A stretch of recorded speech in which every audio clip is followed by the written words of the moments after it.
وعلى آله وأصحابه وأزواجه وأهل بيته الطيبين الطاهرين أما بعد அன்புக்குரிய சகோதரர்களே, அல்லாஹ்வின் நல்லடியார்களே, ஞான வழி தோழர்களே, இன்று புனித ஈதுல் ஃபித்ர் நோன்பு பெருநாள் தினத்திலே நாங்கள் வீற்றிருக்கிறோம். இன்றைய தினத்தில் விசேடமான அமலாக சலாத்துல் ஈத் பெருநாள் தொழுகை அமைந்திருக்கிறது. ரமலான் மாதத்திலே தராவீஹ் தொழுகை, வித்ர் தொழுகை மற்றும் பல்வேறு இபாதத்துக்களில் நாங்கள் ஈடுபட்டோம். அந்த மாதத்தில் பல்வேறு இபாதத்துக்களை, வணக்கங்களை அல்லாஹ் சுப்ஹானஹு வ தஆலா மார்க்கமாக்கி இருந்தான். ஆனால் பெருநாள் தினமான இன்று விசேடமான அமலாக சலாத்துல் ஈத் பெருநாள் தொழுகை மாத்திரம்தான் அமைந்திருக்கிறது. இந்த தொழுகையில் ஏனைய தொழுகைகளில் இல்லாத சில விசேஷங்களை நாம் காண முடியும். இன்றைய தினத்தில் மற்ற நாட்களில் இல்லாத சில விசேஷங்களையும் நாம் காண முடியும். அல்லாஹ் சுப்ஹானஹு வ தஆலா இந்த விசேஷங்களை, தொழுகையில் உள்ள விசேஷத்தையும் இன்றைய தினத்தில் உள்ள விசேஷத்தையும் சில ஆன்மீக பின்னணிகளை வைத்து அமைத்திருக்கிறான். இதை நாங்கள் தெரிந்து கொள்ள வேண்டும். இன்று புதிய உடை உடுப்பது மார்க்கத்தில் சுன்னத்தாக்கப்பட்டிருக்கிறது. விலை உயர்ந்த உடையோ விலை குறைந்த உடையோ அந்த உடை புதிதாக இருக்க வேண்டும் என்று இஸ்லாம் சொல்லுகிறது. மார்க்கத்தில் சுன்னத்தாக்கப்பட்டிருக்கிறது. புத்தாடை, புதிய உடை என்றால் அது கழுவப்படாமல் இருக்க வேண்டும் என்று இஸ்லாம் சொல்லுகிறது. கழுவப்பட்ட உடை ஒரு தரம் கழுவப்பட்டாலும் அது பழைய உடை என்றுதான் இஸ்லாம் கணிக்கிறது. ஆகையினால் விலை உயர்ந்த உடையோ விலை குறைந்த உடையோ புதிதாக நாம் உடுக்க வேண்டும் என்பது இஸ்லாத்தில் தேடப்பட்ட ஒரு விஷயமாகும். ஏன் புதிய உடை உடுக்க வேண்டும்? ஏன் புத்தாடை அணிய வேண்டும்? நம்மில் சிலர், நானும் சிறுவனாக இருக்கின்ற காலத்தில் அவ்வாறு செய்திருக்கிறேன். புதிய சாரனை எடுத்தால் அதை கழுவாமல் உடுப்பது கொஞ்சம் கஷ்டமாக இருக்கும். நாம் நினைத்தவாறு அதை திருப்பி மடக்கி உடுத்துக்கொள்ள முடியாது. ஆகையினால் அதை கழுவி அயன் பண்ணித்தான் நாங்கள் உடுத்து வந்திருக்கிறோம். நானும் சிறுவனாக இருக்கிற காலத்தில் அவ்வாறு செய்திருக்கிறேன். ஆனால் அது சுன்னத்துக்கு மாற்றமான ஒரு செயல். சாரனாக இருந்தாலும் சரி, ஷர்ட்டாக இருந்தாலும் சரி, அதை கழுவாமல் நாங்கள் உடுக்க வேண்டும். அப்பொழுதுதான் அது புத்தாடையாகிறது, புதிய உடையாக ஆகிறது. இன்றைய தினத்தில் ஏன் புதிய உடை அணிய வேண்டும்? ஏன் புத்தாடை உடுக்க வேண்டும்? இதனுடைய பின்னணி என்ன? இதனுடைய அந்தரங்கம் என்னவென்று நாம் ஆராய்ந்து பார்த்தால், இன்றைய தினம் எங்களுடைய உள்ளம், எங்களுடைய மனம், எங்களுடைய கல்பு புதிதாக இருக்கிறது. எப்படி புதிதாக இருக்கிறது? கடந்த ரமலானிலே நாங்கள் நோன்பு நோற்று தராவீஹ் தொழுது நல்ல அமல்கள் புரிந்து எங்களுடைய கல்வியிலிருந்த அசுத்தங்களை நாங்கள் அகற்றிவிட்டோம். எங்களுடைய உள்ளத்தில் இருந்த குறைகளை நாங்கள் நீக்கிவிட்டோம். இன்று அந்த உள்ளம் மாசற்றதாக, கரை இல்லாததாக, குறை இல்லாததாக, தூய்மையானதாக, வெண்மையானதாக இருக்கின்றது. மறைந்து கிடக்கின்ற இந்த உண்மையை, அதாவது எங்களுடைய உள்ளம் பரிசுத்தமாக, தூய்மையானதாக, புதிதானதாக இருக்கிறது என்பது மறைந்து கிடக்கின்ற ஒரு உண்மை. இந்த உண்மையை நாங்கள் அனைவரும் வெளிப்படுத்தி காட்ட வேண்டும் என்பதற்காக இஸ்லாம் எங்களுக்கு புதிய உடையை சுன்னத்தாக்கி இருக்கிறது. எனவே எவர் தனது உள்ளத்தை சுத்தப்படுத்தவில்லையோ, தனது உள்ளத்தை புதிதாக ஆக்கவில்லையோ, தனது உள்ளத்தை வெள்ளையாக ஆக்கவில்லையோ, அவர் இன்று புத்தாடை அணிவதில் அர்த்தமே கிடையாது. ரமவானில் தராவீஹ் தொழுதிருக்க வேண்டும், வித்ர் தொழுதிருக்க வேண்டும், நோன்பு நோற்றிருக்க வேண்டும். அவர்களுடைய உள்ளம்தான் இன்று புதிய உள்ளமாக காட்சி அளிக்கும். அவ்வாறெல்லாம் செய்யாமல் மனம் போன போக்கில் ரமவானை கழித்துவிட்டு இன்று மட்டும் புத்தாடை உடுப்பதிலே, புதிய உடை அணிவதிலே எந்த விதமான அர்த்தமும் கிடையாது. எனவே புதிய உடையை இஸ்லாம் சுன்னத்தாக்கி இருப்பதற்கான காரணம் எங்களுடைய உள்ளமும் புதிதாக இருக்கிறது என்பதை எடுத்து காட்டுவதற்கே ஆகும். இது இன்றைய தினத்தில் உள்ள ஒரு விசேடமான சுன்னத்து. இதனுடைய பின்னணி இது. இன்னும் ஒரு விசேஷத்தை நாங்கள் ஸலாத்துல் ஈத் பெருநாள் தொழுகையிலே நாம் காண முடியும். வேறு எந்த ஒரு தொழுகையிலும் இப்படி ஒரு விசேஷத்தை காண முடியாது. அதாவது பெருநாள் தொழுகை 2 ரக்காத்துக்கள். முதலாவது ரக்காத்தில் 7 தரம் 7 விடுத்தம் தக்பீர் கட்டுகிறோம். இரண்டாவது ரக்காத்தில் 5 விடுத்தம் தக்பீர் கட்டுகிறோம்.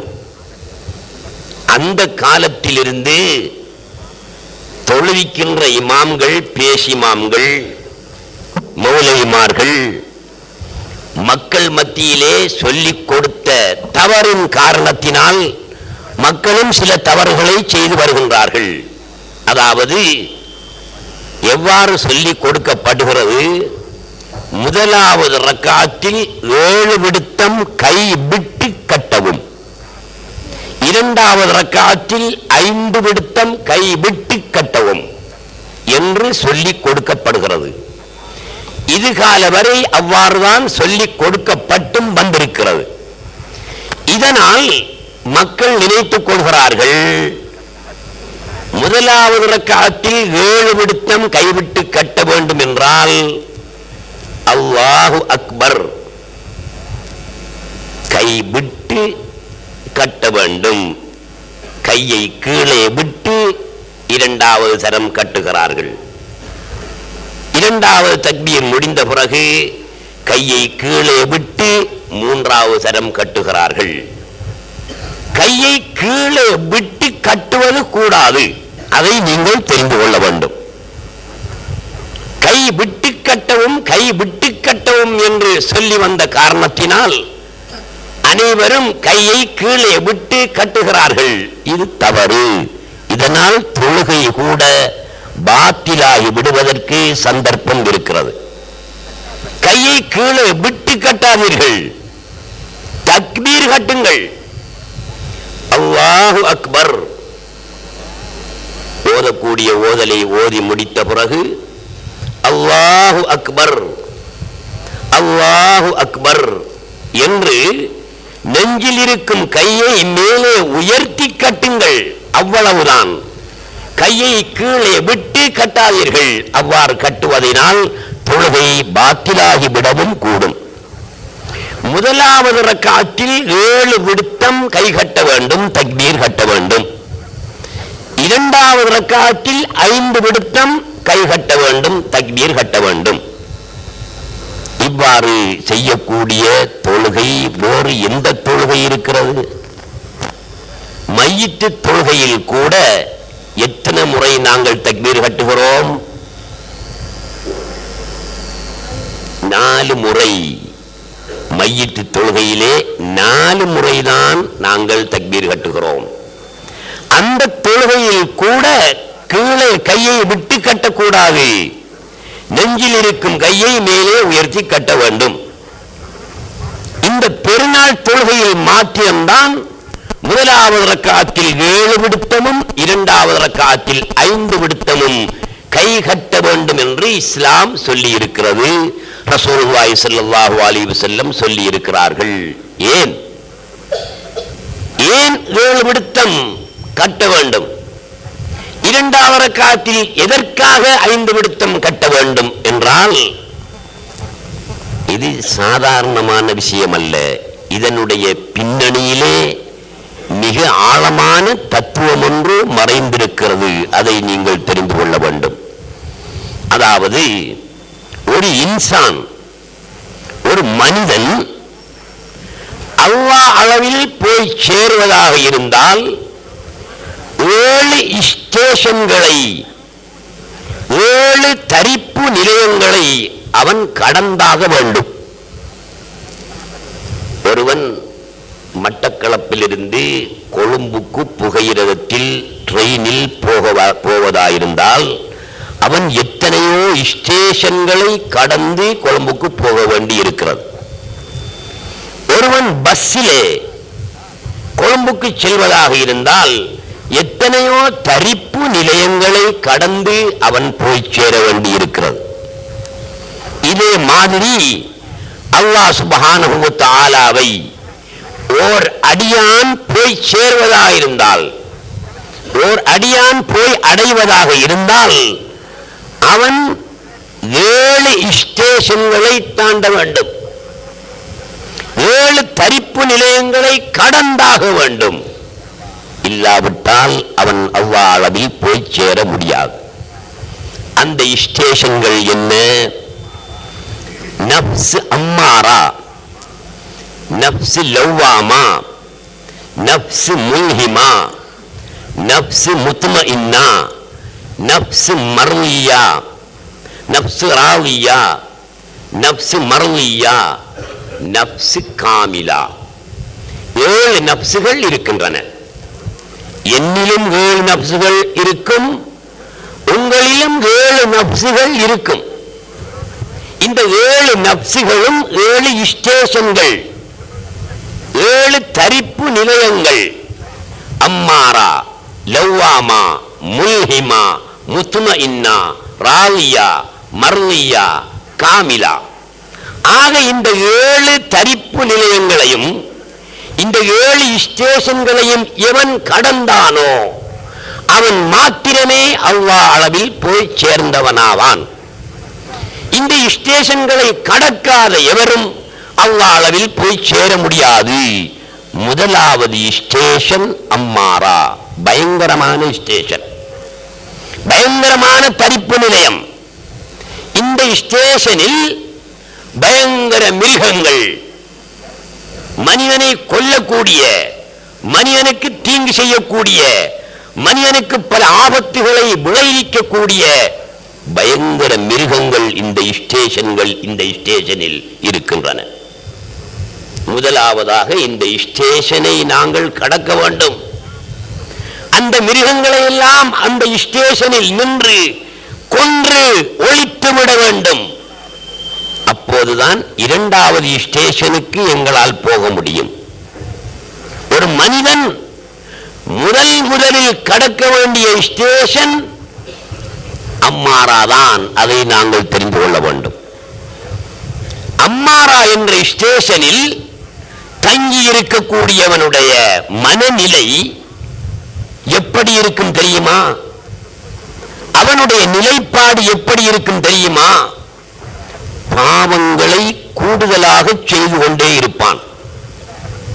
அதை பற்றி அவனுக்கு சிந்தனையே இருக்காது, அவனுக்கு அதை பற்றி கவலையே இருக்காது. அவனுடைய மனம் சொல்லும் அவனுக்கு பாவம் என்பது சின்ன காரியம், உலகத்தில் எத்தனையோ மனிதர்கள் பாவங்களை செய்து குவிக்கின்றார்களே, நீ இதை செய்தால் என்ன என்று அவனுடைய மனம் அவனை தூண்டிக்கொண்டே இருக்கும். அம்மாரா என்றால் அர்த்தத்தை புரிந்து கொண்டீர்களேயானால் அதனுடைய தன்மையையும் விளங்கிக் கொள்ளலாம். அம்மாரா என்ற சொல் அமர என்ற சொல்லிலிருந்து பிறந்து வந்திருக்கிறது.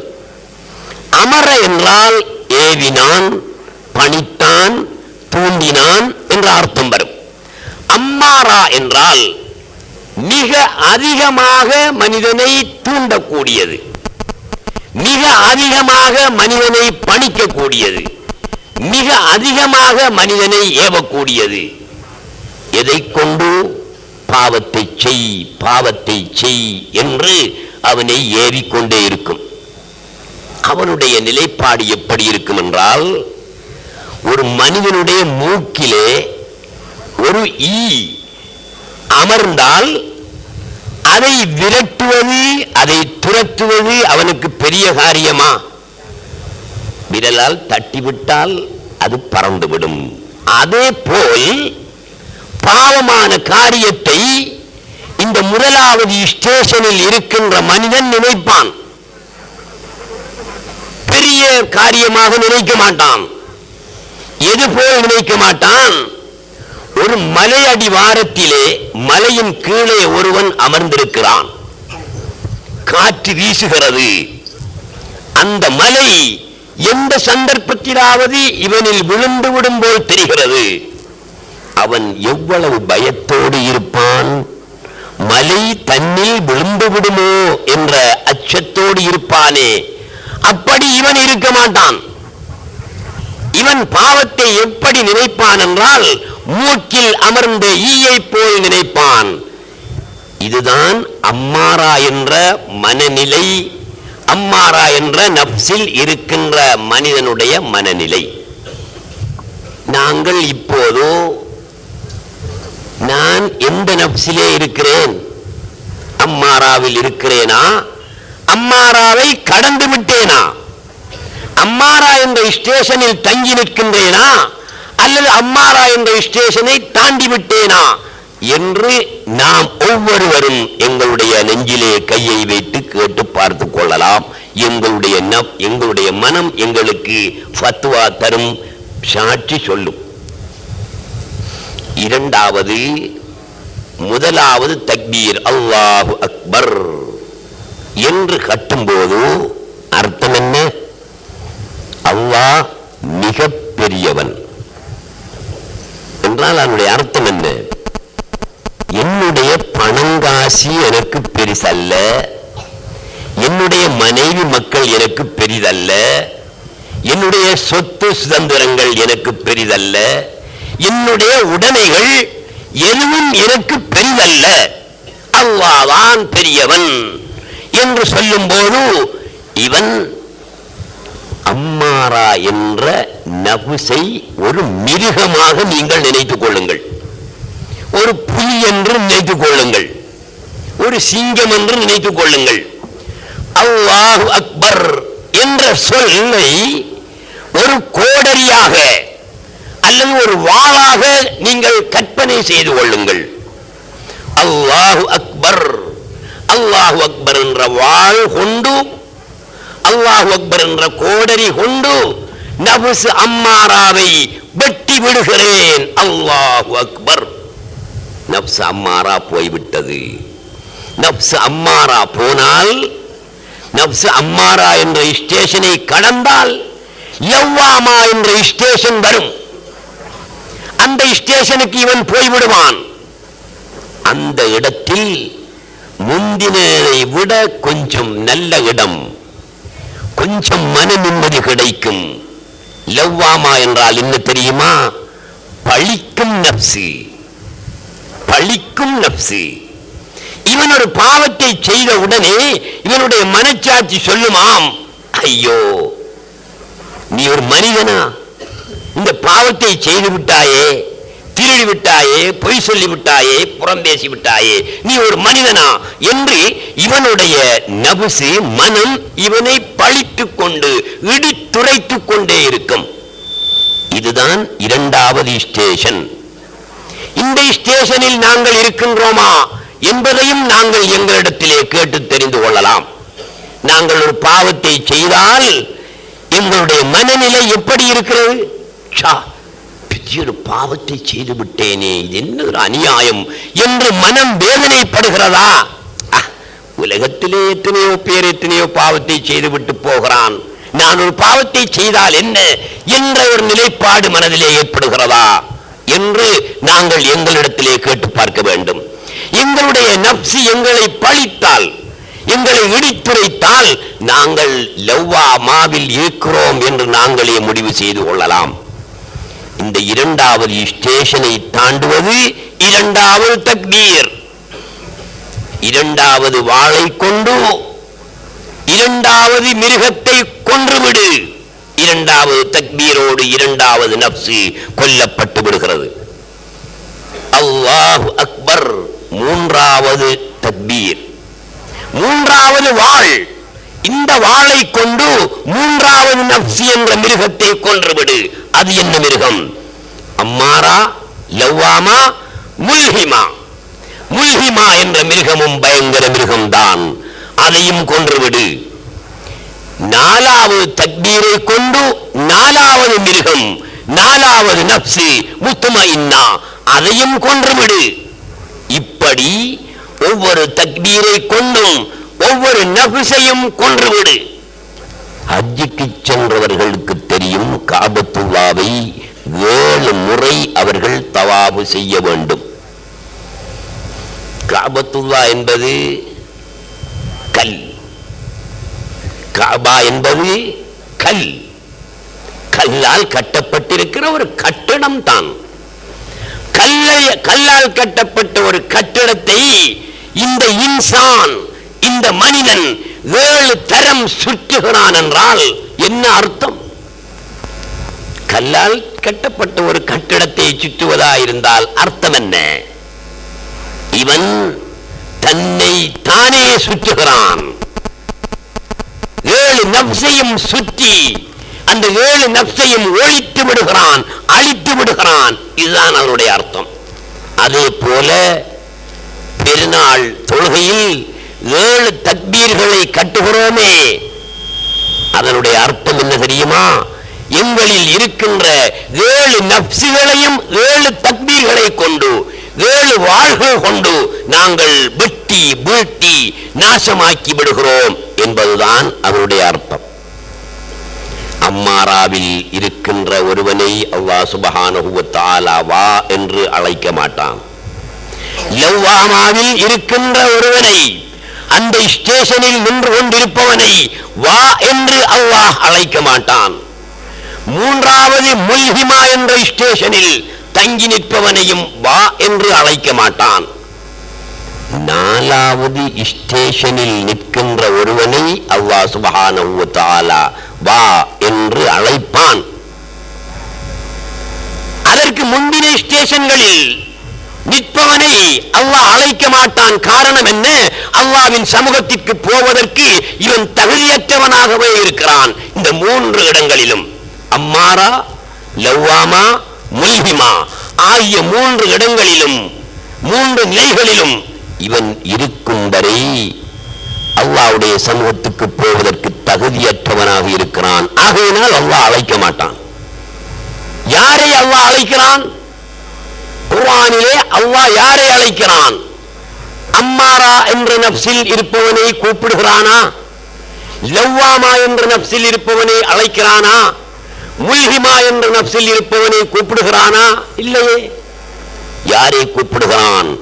யா அய்யத்துஹன் நஃப்ஸுல் முத்மஇன்ன துர்ஜிஇ இலா ரப்பிகி ராதியத்தன் மர்தியா. யா அய்யத்துஹன் நஃப்ஸுல் முத்மஇன்னா, முத்மஇன்னாவாகிய நஃப்ஸே, இதை கூப்பிடுகிறான். 4வது படித்தரத்தில் நிற்கின்ற, 4வது ஸ்டேஷனில் நிற்கின்றவனை பார்த்து அல்லாஹ் கூப்பிடுகிறான்.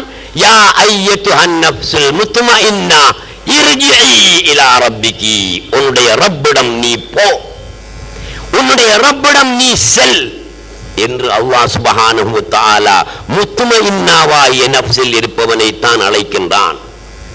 நாங்கள் இந்த பள்ளி வாயிலுக்குள் ஹதீஸ் கேட்டுக் கொண்டிருக்கிறோம். இது ஒரு கௌரவமான சபை, கண்ணியத்துக்குரிய ஒரு சபை. தெருவிலே ஒருவன் நிர்வாணியாக நின்று கொண்டிருக்கிறான். எந்த ஒரு உடையும் இல்லை, நிர்வாணியாக தெருவிலே நின்று கொண்டிருக்கிறான். இவனை உங்களில் யாராவது சபைக்கு வா என்று கூப்பிடுவீர்களா? கூப்பிட மாட்டீர்கள். காரணம் என்ன? சபையில் வந்தமர்வதற்கு தகுதியற்றவனாக அவன் இருக்கிறான். ஆகையினால் சபைக்கு அவனை எடுக்க மாட்டீர்கள். நிர்வாணியாக நிற்கின்றவனை போன்றவன் தான் அம்மாரா என்ற ஸ்டேஷனில் நிற்பவன், அம்மாரா என்ற படித்தரத்தில் இருப்பவன். அவனை அல்லாஹ் அழைக்க மாட்டான். அவன் நிர்வாணி போன்றவன். இன்னொருவன் பாதையிலே நிற்கிறான், ஷாரன் உடுத்திருக்கிறான், ஷர்ட் போடவில்லை, தொப்பி போடவில்லை, வெறும் மேலோடு நிற்கின்றான். இவனை உங்களில் யாராவது சபைக்கு வந்து அமருமாறு சொல்வீர்களா? சொல்ல மாட்டீர்கள். காரணம் என்ன?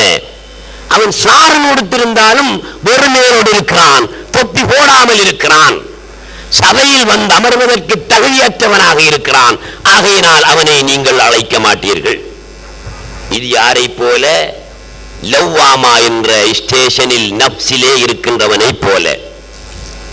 அதிகமான நாட்கள் கண்ணை தூங்குற மாதிரி தெரியுது. இரவு கண் விழித்திருப்பீர்கள் தான். நானும் உங்களை போல இதுவரையும் உறங்காமல் கண் விழித்தவன் தான். ஆகவே நீங்கள் கொஞ்சம் சற்று அவதானமாக கேட்க வேண்டும் என்று உங்களை அன்பாக கேட்டுக்கொள்கிறேன். 2வது ஸ்டேஷனில் நிற்கின்றவன் யாரை போன்றவன்? லவ்வாமாவில் இருப்பவன் யாரை போன்றவன்? சாரன் உடுத்து ஷர்ட் போடாமல் தொப்பி போடாமல் நிற்பவனை போன்று. அவனையும் சபையில் எடுக்க முடியாது. 3வது தெருவிலே ஒருவன் இருக்கிறான், ஷாரன் உடுத்திருக்கிறான், ஷர்ட்டும் அணிந்திருக்கிறான், ஆனால் தொப்பி அணியவில்லை. அவனை இந்த சபையிற்கு அழைத்து அமரச் சொல்வீர்களா? அழைக்க மாட்டீர்கள். காரணம், அவன் தொப்பி போடவில்லை, சபையில் வந்து அமர்வதற்கு தகுதி அற்றவனாக இருக்கிறான் என்று அழைக்க மாட்டீர்கள். அவன் போன்றவன் தான் 3வது ஸ்டேஷனில் படித்தரத்திலே நிற்கின்ற முல்ஹிமா என்ற இடத்திலே நிற்கின்ற ஒரு மனிதன். அவனையும் அல்லாஹ் சுப்ஹானஹு வ தஆலா அழைக்க மாட்டான். இன்னொருவன் பாதையிலே நிற்கிறான், ஷாரன் உடுத்திருக்கிறான், ஷர்ட் போட்டிருக்கிறான், தொப்பியும் போட்டிருக்கிறான். சபையிலே வந்து அமர்வதற்கு தகுதி உள்ளவனாக அவன் நின்று கொண்டிருக்கிறான். இவனை பார்த்து, ஏனப்பா தெருவில் நிற்கின்றாய், சபையில் வந்து அமர்ந்து கொள் என்று சொல்வீர்களா? சொல்ல மாட்டீர்களா? சொல்வீர்கள். இவன் யாரை போன்றவன்? முத்மஇன்னா என்ற 4வது படியிலே நிற்கின்ற ஒரு இன்சான். இவனை பார்த்து அல்லாஹ் சுப்ஹானஹு வ தஆலா என்ன சொல்கிறான்?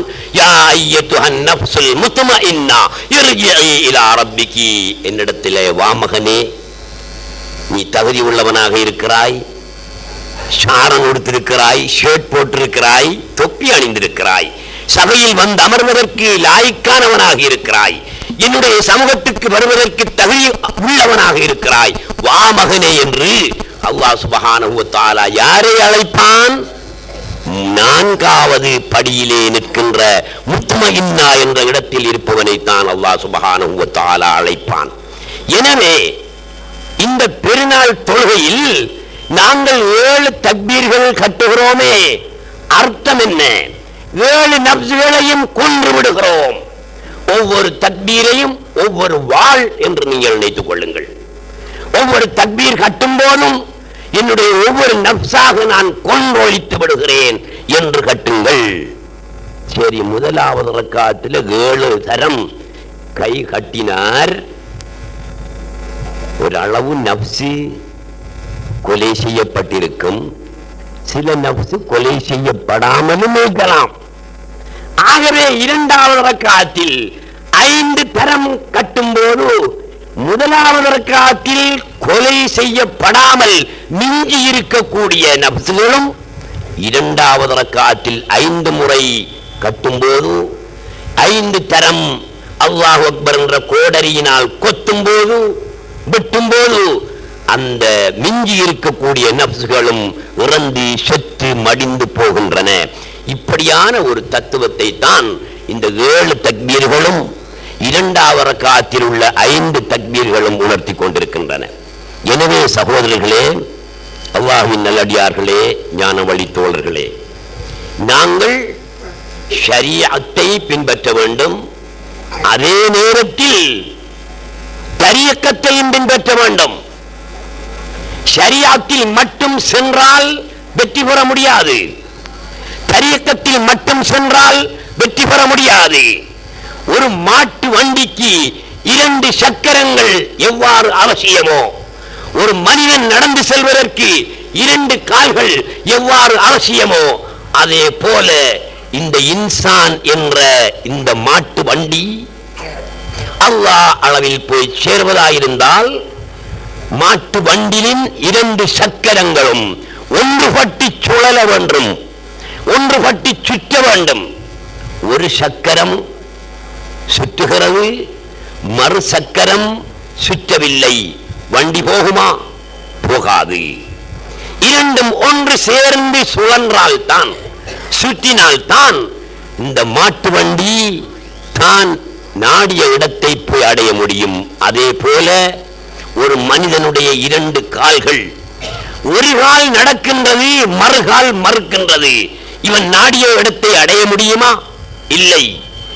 ஒரு கால் இயங்குவது போல் மறுகாலும் இயங்க வேண்டும், ஒரு கால் நடப்பது போல் மறுகாலும் நடக்க வேண்டும். அப்போதுதான் ஒரு மனிதன் தான் நாடிய இடத்தை அடைய முடியும். அதே போல ஷரீஅத் என்பது ஒரு சக்கரம், தரீக்கத் என்பது மறு சக்கரம். ஷரீஅத் என்பது ஒரு கால், தரீக்கத் என்பது மறுகால். இது இரண்டும் சேர்ந்து இயங்கினால் தான் இந்த வண்டி அல்லாஹ் அளவிலே போய் சேர முடியும். லிக்குல்லின் ஜஅல்னா மின்கும் ஷிர்அத்தன் வ மின்ஹாஜா. அல்லாஹ் சுப்ஹானஹு வ தஆலா ஒன்றை மட்டும் குர்ஆனிலே சொல்லவில்லை, ஷரீஅத்தை மட்டும் குர்ஆனிலே சொல்லவில்லை, தரீக்கத்தையும் சேர்த்து சொல்லுகிறான். எப்படி சொல்கிறான்? உங்களுக்கு அரபு மொழி தெரிந்திருந்தால் இன்னும் கொஞ்சம் விளக்கமாக புரியும், தெரியாவிட்டால் கொஞ்சம் கஷ்டமாக இருக்கும். இருந்தாலும் நான் சுட்டி காட்டுகிறேன்.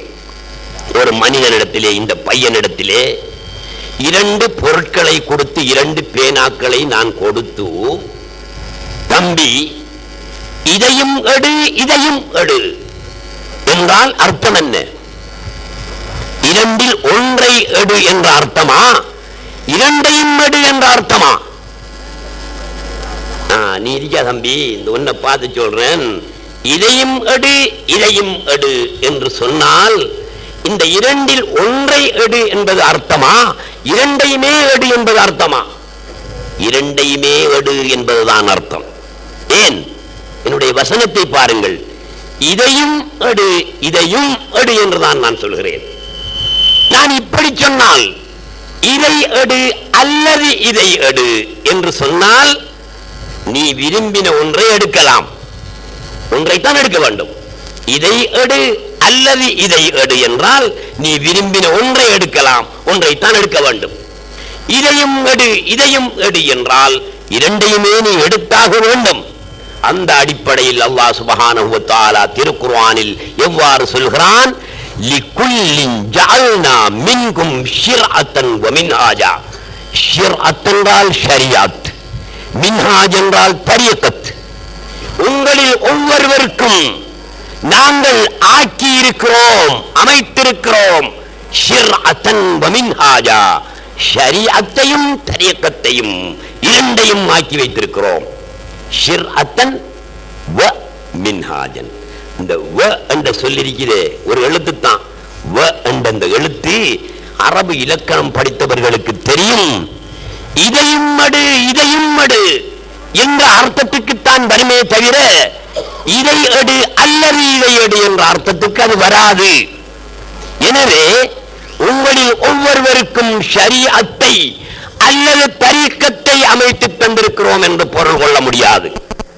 ஷரீஅத்தையும் தரீக்கத்தையும் அமைத்து தந்திருக்கிறோம் என்று அல்லாஹ் சுப்ஹானஹு வ தஆலா சொல்கிறான்.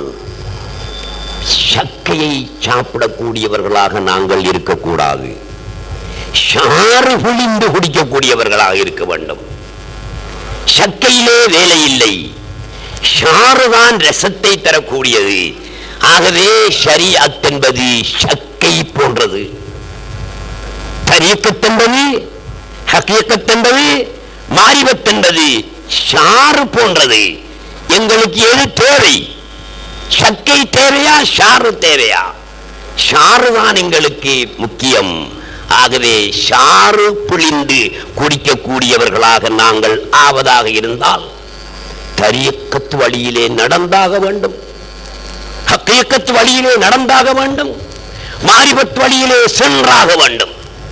இந்த மூன்று பாதைகளையும் விட்டுவிட்டு காலமெல்லாம் ஒருவன் தொழுது கொண்டிருக்கிறான், இதாப்பகலாக வணங்கிக் கொண்டிருக்கிறான், இதாப்பகலாக திக்ர் செய்து கொண்டிருக்கிறான், இராப்பகலாக தான தர்மம் கொடுத்துக் கொண்டிருக்கிறான், இராப்பகலாக குர்ஆன் ஓதிக் கொண்டிருக்கிறான், ஸலவாத்து சொல்லிக் கொண்டிருக்கிறான், அஸ்தக்ஃபிருல்லாஹல் அஸீம் என்று சொல்லிக் கொண்டிருக்கிறான் என்றால் வெற்றி பெற முடியாது. அவன் சக்கையை சாப்பிட்டு காலத்தை கழித்தவனாக ஆவானே தவிர ஷார் குடித்து ருசி பெற்றவனாக இன்பம் கண்டவனாக ஆகவே முடியாது. உங்களுக்கு ஒரு உதாரணம் சொல்கிறேன், அதோடு முடித்துக் கொள்கிறேன். ஷரீஅத், தரீக்கத், ஹகீகத், அடுத்தது என்ன? மாரிபத். சின்ன பிள்ளையெல்லாம் அதெல்லாம் பாடமாக்கி வச்சுக்கொள்வோம். ஷரீஅத், தரீக்கத், ஹகீகத், மாரிபத். இதுல நான்லையும் மிக விசேஷமானது எது? எதை சொல்லலாம்? மாரிபத், ஞானம். அதுதான் மிக விசேஷம். முந்தினது வேலில்லை. இதுக்கு ஒரு உதாரணம் சொல்வதாயிருந்தால், ஒரு தேங்காய், மட்டை கலத்தாத உரிக்காத ஒரு தேங்காய், முழு தேங்காய். இந்த தேங்காயில எத்தனை சாமா இருக்கு சொல்லுங்க பார்க்கலாம். மட்டை மேலரிக்கிறது என்ன? மட்டை தானே, தேங்காய் மட்டை. மட்டை, மட்டையை களத்தினால் உள்ளே இருக்கிற சாமான் சும்பில்லையே. மட்டையை களத்துக்குள்ள சும்பெல்லாம் சேர்ந்து வந்திருந்தானே. சிரட்டை, மட்டையை களத்தினுடனே அங்க என்ன இருக்கும்? சிரட்டை. சிரட்டை, மட்டை முதலாவது, இரண்டாவது சிரட்டை. சிரட்டையை களத்தினால் என்ன இருக்கும்? தேங்காய் இருக்கும். இந்த வெள்ளை அரிக்கிற தேங்காய் இருக்கும். அதிலே ஒரு சாமான் இருக்கும். அது என்ன? தேங்காயில தண்ணி அடரிக்கும். பால் என்ன இருக்கும்? அதுல பால் இருக்கும். இப்ப காலையில பெருநாள் காலையில ஆட்டுறச்சையும் வாங்கி கோழி இறைச்சையும் வாங்கி ஊட்ட வச்சுக்கிட்டு என்ன வேணும்? அதை சமைக்கிறதுக்கு தேங்காய் மட்டையா வேணும், தேங்காய் சிரட்டையா வேணும், அல்ல தேங்காய் கட்டி வேணுமா? எது வேணும்? பால் தான் வேணும் கரையிலே ஊற்றுவதற்கு. இந்த 4 அம்சத்திலும் மிக விசேடமான முக்கியமான அம்சம் எது? மட்டையா, சிரட்டையா, தேங்காயா? தேங்காய் பாலா? தேங்காய் பால். ஆகவே மட்டை என்பது ஷரீஅத்து, சிரட்டை என்பது தரீக்கத்து, தேங்காய் என்பது ஹகீகத்து, அதில் உள்ள பால் என்பது மாரிபத்து. எங்களுக்கு வட்டில் அப்பத்துக்கோ அல்லது எந்த அப்பத்துக்கோ கறிக்கோ அல்லது வேறு எதுக்கோ தேவையானது எது? பாலே தவிர மட்டை அல்ல, சிரட்டை அல்ல, தேங்காய் கட்டி அல்ல. பிரதானமானது பால் தான். மட்டையை வைத்துக் கொண்டு கறி சமைக்க முடியாது, சிரட்டையை வைத்துக் கொண்டு கறி சமைக்க முடியாது, தேங்காய் கட்டியை துருவலை வைத்துக் கொண்டு கறி சமைக்க முடியாது. அதை கசக்கினால் வருமே, அது எது? பால். தேங்காய் துருவலை கைக்குள் எடுத்து கசக்கினால் பிழிந்தால் வருமே அது எது? அதுதான் பால், அதுதான் ஞானம், அதுதான் மாரிபா, அதுதான் இறைவனை அளவில் போய் சேர்வதற்கான சாதனம். எனவே அன்புள்ள சகோதரர்களே, மட்டையை பார்த்து பார்த்து காலத்தை கழித்தவர்களாக நாம் ஆகாமல், சிரட்டையை கையிலே வைத்துக் கொண்டு காலத்தை கழித்தவர்களாக ஆகாமல், தேங்காய் துருவலை கையிலே வைத்துக் கொண்டு காலத்தை கழித்தவர்களாக ஆகாமல், அதை கசக்கி பிழிந்து அதில் இருக்கின்ற பாலை பெற்று நாங்களும் பால் மனம் உள்ளவர்களாக ஆவதற்கு தண்டித்துக் கொள்ள வேண்டும். கைக்குள் வெண்ணையை வைத்து நெய்க்கழுவ பாவி கலை கற்றும் அறிவற்ற பாவி. கைக்குள்ள வெண்ணையை வச்சுக்கிட்டு நெய்க்கு உலகமெல்லாம் ஓடி திரிகிறானாம். அடே, நெய் எதிலிருந்து எடுக்கிறது? வெண்ணையிலிருந்து நெய் எடுக்கப்படும். கையிலே வெண்ணெய் இருக்கு, அதை உருக்கினால் நெய்யாகும். இது தெரியாமல் நெய்க்கு ஓடி திரிகிறே. கையிலே தேங்காய் துருவல் இருக்கிறது, தேங்காய் பூ இருக்கிறது, அதை கையிலே வைத்துக் கொண்டு பாலுக்கு அலைந்து செய்கிறாயே, இது என்ன மடமை? கையில் இருக்கின்ற தேங்காய் துருவலை கசக்கி விடு, பால் வரும். கசக்க தெரியாமல் காலத்தை கழித்துக் கொண்டிருக்கிறாயே. வெஞ்சான் பனங்கள் இறக்கி உண்பதென்னாளோ, வெஞ்சான் பனங்கள் இறக்கி உண்பதென்னாளோ. வெஞ்சான் என்றா என்ன? வெட்டிச்சான். இந்த மனுஷனை உங்களோட கையால நீங்க சாணை வச்சு அளந்து பாருங்க, எத்தனை சாண் இருப்பீங்க? வெட்டிச்சான் இருப்பீங்க. ஒவ்வொரு மனிதனும் அவன் கையால இந்த சாணண்டா இந்த பெருவிரல்ல தொங்கல், இந்த சின்னி விரல்ல தொங்கல், இதுதான் ஒரு ஷான். இந்த அளவுதான் ஒரு ஷான். இதால உங்களை நீங்கள் அளந்தால் வெட்டிச்சான் வருவீர்கள், இருப்பீர்கள். வெஞ்சான் இன்சான். இன்சான் என்ன? மனுஷன். வெஞ்சான் வெட்டிச்சான். அப்ப வெஞ்சான் இன்சான், இன்சான் வெட்டிச்சான். வெஞ்சான் பனங்கள். இந்த இன்சான்ல ஒரு பனங்கல் இருக்கு. அந்த கல்லை இறைச்சி உண்பது குடிப்பது என்னாலோ என்று அவர் கேட்கிறார். அதுபோல எங்கள்ல ஒரு கல் இருக்கி, அந்த கல்லை நாங்களாகவே இறக்கி குடித்தால் அது இந்த கஞ்சா குடிக்கா போல அல்லது சாராயத்தை குடிக்கா போல இருக்காது. சாராயத்தை குடிச்சா 4 மணித்தியாலந்தான் போதையில் கிடந்துகிட்டு என்னமோ சொர்க்கத்தை அனுபவிப்பாரு. கஞ்சாவை குடிச்சா ஒரு 2 மணித்தியாலந்தான் அந்த இன்பத்தில் கிடந்து அதிலே லைத்து போய் சொர்க்க இன்பத்தை அனுபவிச்சு கொண்டிருப்பாரு. இந்த இன்சான் பணங்கள், இந்த இன்சான் பணங்கள் இருக்கின்றதே, இதை இறக்கி ஒரு சொட்டு குடித்தால் மயங்கி கிடப்பான். எத்தனையோ கோடானு கோடி வருடங்கள் அந்த மயக்கத்திலேயே அவன் கிடப்பான். சொட்டாயினும் தொட்ட பேர் நல்லவர்கள் நல்லவர்கள் நல்லவர்கள்.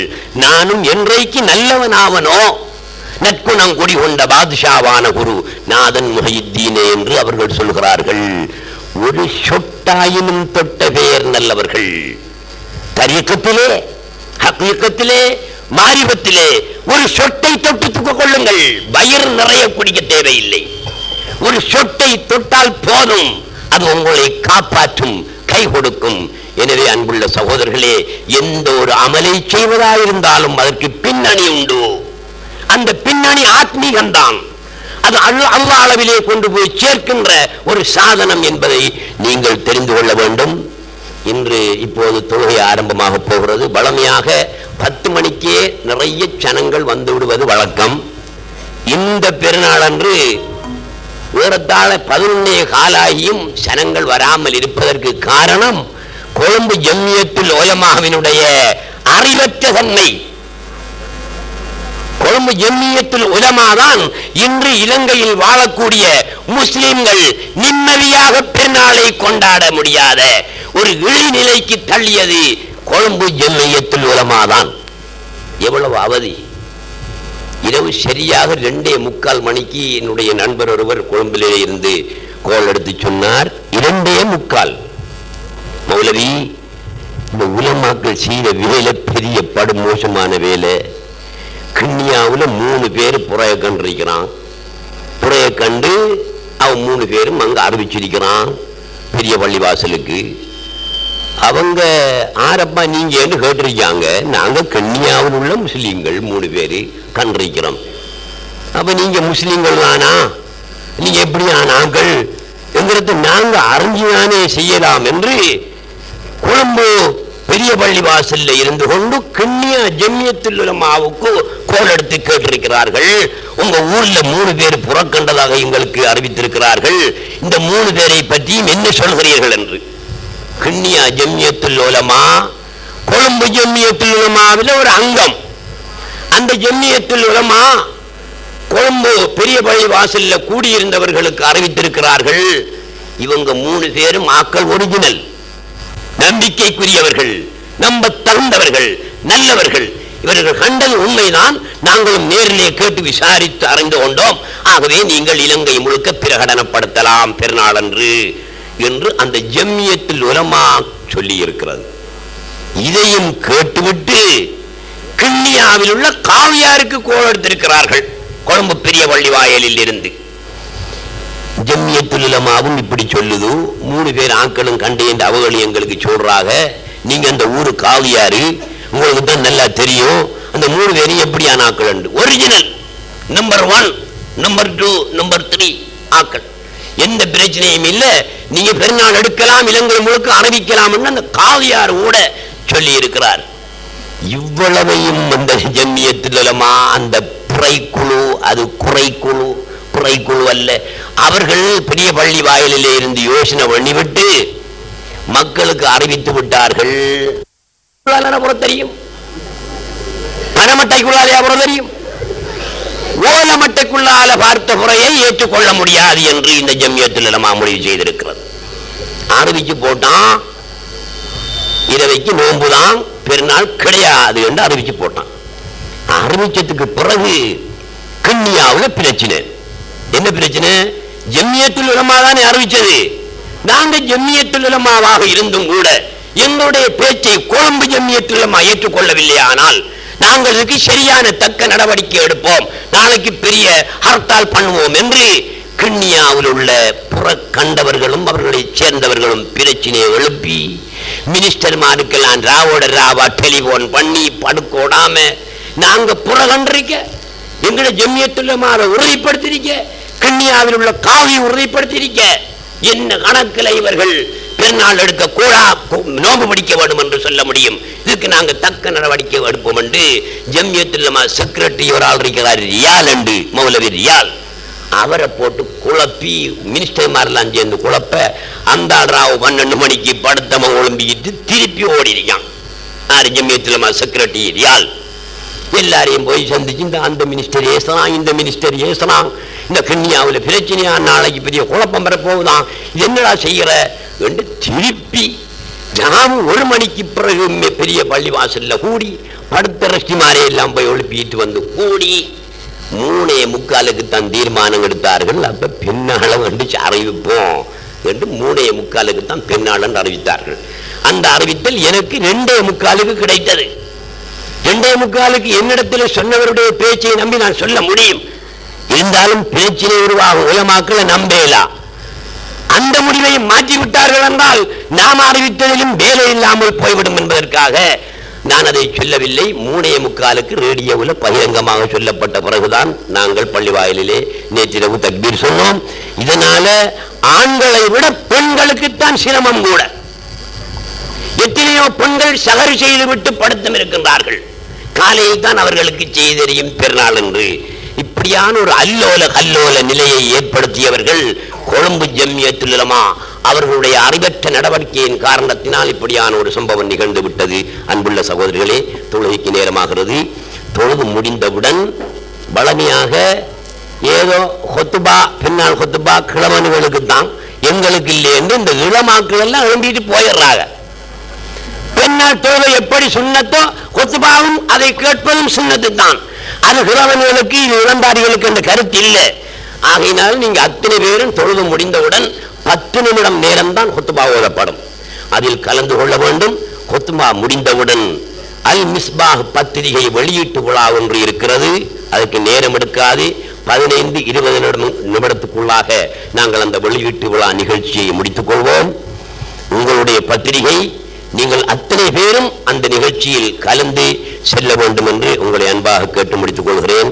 அல்லாஹு அக்பர், அல்லாஹு அக்பர், அல்லாஹு அக்பர், லா இலாஹ இல்லல்லாஹு, அல்லாஹு அக்பர், அல்லாஹு அக்பர், வலில்லாஹில் ஹம்த்.